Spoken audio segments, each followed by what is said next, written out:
My name is Leif Helmer, and I'm a program director for Nova Scotia Community College. I grew up in Eastern Ontario, and I went to school at Queen's University before studying at Dalhousie here in Halifax, and that's really what brought me to Nova Scotia. My interest in working in the environment probably comes from my parents. My mom's a biologist by training. I grew up in the Eastern Ontario rural part of the province, and so spending time in the woods and waters was really a big part of my upbringing.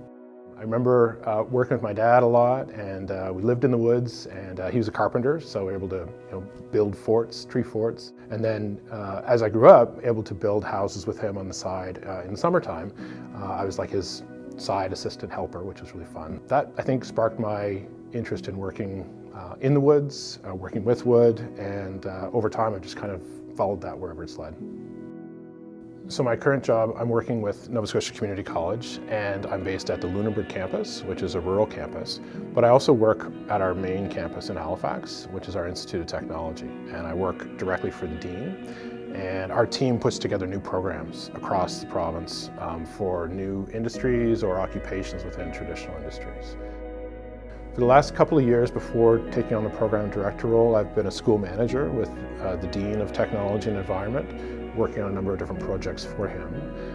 And our team is a small team, but we work across different sectors from wine and grape to aquaculture, cannabis and materials handling, all sorts of kind of innovative training, which is new for the province. Before that, I was teaching as a faculty member here at the campus for about 10 years. I taught in the Natural Resource Environmental Technology program, and I was the second year instructor.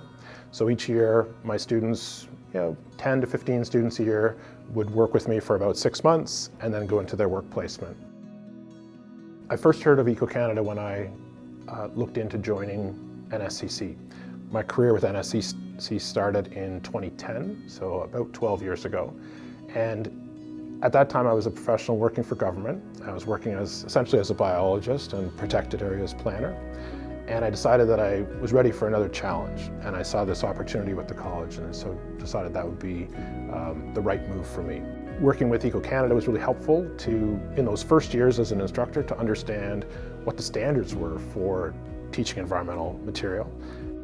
So the program here at NSCC was built with Eco-Canada's help, and we looked at the national occupational standards for environmental professionals and looked at the topics here that were relevant for Nova Scotia, and we made sure that the courses that we teach at NSCC met those national standards. So Eco-Canada helped us with that framework.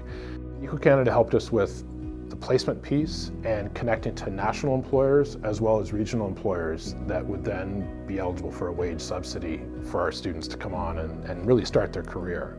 When I think about students that have had a lot of success on their Eco-Canada pathway, I think of the valedictorian for our first year that I was here at NSCC teaching. And he was an exceptional student and an exceptional ambassador for our college, and became valedictorian of his class, which is great to see. And he followed the Eco-Canada pathway as EPT, environmental professional in training, and then went on through that to a consulting career. He's now his own business owner, and he's got his own consulting firm. And so I think in terms of success, seeing him now as an employer and being able to come back to the classroom and hire students, which is something he does all the time, every year, that's a really important metric from a teaching perspective. To see that full circle graduate, he's now back and recruiting from the class that you're teaching.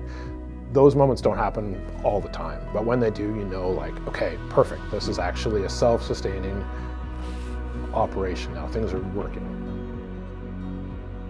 I think it's important to be in the environmental sector right now for a couple of reasons. We've kind of got these twin crises around climate and biodiversity loss.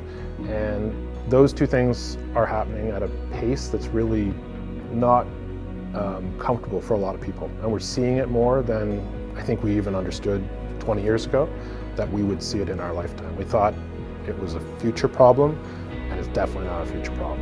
We see that in the climate changes a lot. We're seeing it in species losses and new things coming into our natural environment from other places.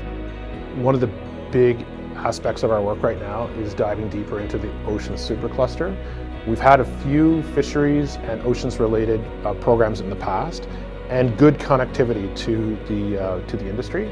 But the supercluster brought that all together around defense and around deep sea monitoring and around fisheries, so that all of a sudden you have this critical mass of companies, government, and institutions that are working together.